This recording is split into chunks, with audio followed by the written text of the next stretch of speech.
ಆಷಾಢ ಕೊನೆ ಶುಕ್ರವಾರ ತುಂಬಾ ವಿಶೇಷವಾಗಿ ಪೂಜೆಗಳನ್ನ ಮಾಡ್ತಾರೆ. ಆಷಾಢ ಅಂದ್ರೆ ವ್ಯವಸಾಯಕ್ಕೆ ಸೂಕ್ತವಾದ ಸಮಯ, ಮಾಸ ಅಂತ ಅಷ್ಟೇ. ಆಷಾಢ ಅಂದಿದ ತಕ್ಷಣ ಶುಭ ಕಾರ್ಯ ಮಾಡಲೇಬಾರದು ಅನ್ನುವಂತಹ ಧೋರಣೆ ಬಂದ್ಬಿಟ್ಟಿದೆ ನಮ್ಮ ಜನರಲ್ಲಿ.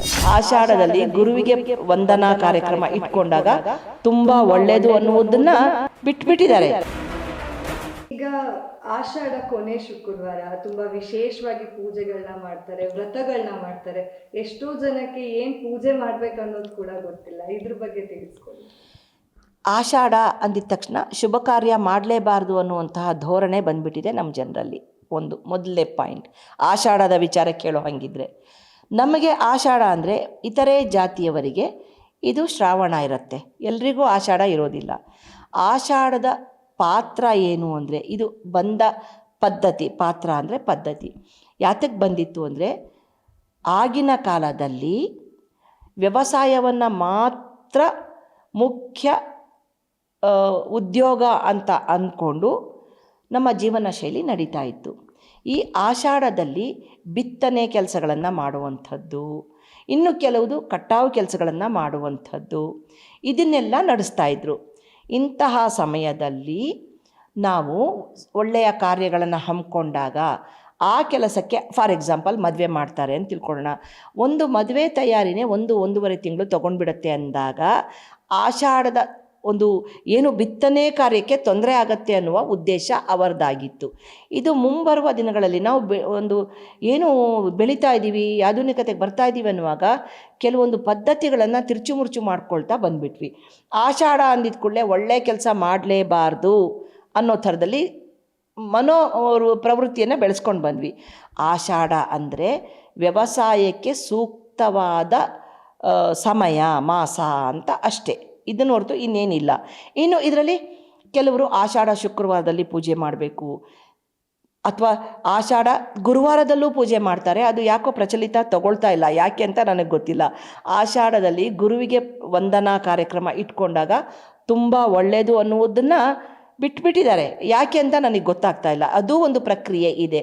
ಎಸ್ಪೆಷಲಿ ಆಷಾಢದಲ್ಲಿ ಗುರುವಂದನಾ ಕಾರ್ಯಕ್ರಮಗಳು ಅಂತ ಇರುತ್ತೆ. ಅಂದರೆ ಕಾರ್ಯಕ್ರಮ ಮೀನ್ಸ್ ಅವರಿಗೆ ಸ್ಮರಣೆಯನ್ನು ಮಾಡುವಂಥದ್ದು, ಗೌರವವನ್ನು ಕೊಡುವಂಥದ್ದು, ಅವರ ಹೆಸರಿನಲ್ಲಿ ಪೂಜೆಗಳನ್ನು ಮಾಡಿಕೊಳ್ಳುವಂಥದ್ದು ಅಂತ ಇರುತ್ತೆ. ಇದು ಕೂಡ ಇರುತ್ತೆ, ಮಾಡಬೇಕು. ಇನ್ನು ಕೆಲವೊಂದು ವ್ರತಾಚರಣೆಗಳು ಅಂತ ತಗೊಳ್ಳೋಣ. ಆಷಾಢದಲ್ಲಿ ವ್ರತಾಚರಣೆಗಳನ್ನು ಮಾಡುವಾಗ ನಮ್ಮ ದೇಹಕ್ಕೆ ಬೇಕಾಗಿರುವಂತಹ ತಾಪಮಾನ, ಅಂದರೆ ಆರೋಗ್ಯ ದೃಷ್ಟಿಯಿಂದ ಸಿಗುವಂತಹ ವಾತಾವರಣ ಇಲ್ಲಿ ರಚನೆಯಾಗಿರುತ್ತೆ. ಆಯಿತಾ?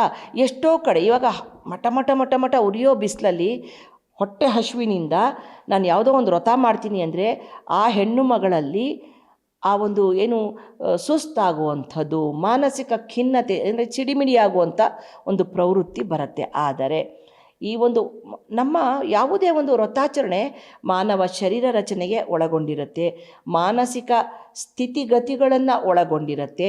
ಆ ಶರೀರ ಮತ್ತು ಮಾನಸಿಕ ಸ್ಥಿತಿಗತಿಗಳು ಇಡೀ ಕುಟುಂಬದ ಜವಾಬ್ದಾರಿಯ ಮೇಲೆ ನಿಂತಿರುತ್ತೆ. ಇದನ್ನೆಲ್ಲ ನಾವು ತಗೊಳ್ಬೇಕು. ಸೈಂಟಿಫಿಕ್ ರೀಸನ್ ಅಂತೀವಿ, ವೈಜ್ಞಾನಿಕ ಹಿನ್ನೆಲೆ, ವೈದ್ಯಕೀಯ ಹಿನ್ನೆಲೆ, ಇದೆಲ್ಲವನ್ನು ಒಳಗೊಂಡಂತಹ ಒಂದು ಪ್ರಕ್ರಿಯೆ ಮಾಸಗಳು. ಆ ಮಾಸಗಳಲ್ಲಿ ಬರುವ ಹಬ್ಬ ಹರಿದಿನಗಳಲ್ಲಿ ಬರುವಂತಹ ಊಟೋಪಚಾರಗಳು, ಇವೆಲ್ಲವೂ ಒಳಗೊಂಡಿರುತ್ತೆ. ಹಾಗಿದ್ರೆ ಆಷಾಢದಲ್ಲಿ ಒಂದು ಮಗು ಹುಟ್ಟುತ್ತೆ ಅನ್ನೋಣ, ಹಾಗಿದ್ರೆ ಅದು ಒಳ್ಳೆಯದೇ ಅಲ್ವಾ?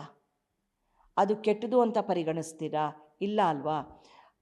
ಯಾವುದು ಯಾವ ಸಮಯಕ್ಕೆ ಪ್ರಕೃತಿಯ ಜೊತೆಯಲ್ಲೇ ನಡೆದು ಮನುಕುಲಕ್ಕೆ ಒಳಿತನ್ನು ತರುವಂತಹ ಪದ್ಧತಿಗಳನ್ನು ಮಾಡಿದಂತಹ ಪದ್ಧತಿಗಳನ್ನು, ಆ ಮೂಲಗಳನ್ನು ತಿಳ್ಕೊಂಡು ಮುಂದುವರೆದ್ರೆ ಒಳ್ಳೆಯದಲ್ವಪ್ಪ.